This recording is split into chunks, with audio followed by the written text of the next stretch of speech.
आणि बातमीपत्राच्या सुरुवातीलाच पहिली मोठी बातमी आहे ती सांगलीमधून। ऐन महापालिका निवडणुकीमध्ये अजित पवारांना मोठा धक्का बसला।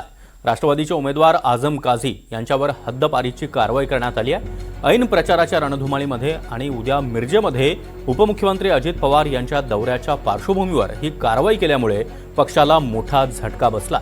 आझम काझी यांच्यासह 8 जणांवर हद्दपारीची कारवाई करण्यात आली आहे। दरम्यान पराभवाच्या भीतीने कारवाई झाल्याचा आरोप देखील काझी यांनी केला। रात्री मला असं कळलं की माझा हद्दपारचा प्रस्ताव हे झालेला आहे आणि काही दिवसापूर्वीच सांगली जिल्ह्याचे पालकमंत्री चंद्रकांत दादा पाटील यांनी एक इशारा दिला होता की गृह मंत्रालय आमच्याकडे आहे। माझ्या बाबतीत त्याचा पुरेपूर फायदा त्यांनी केलेला आहे।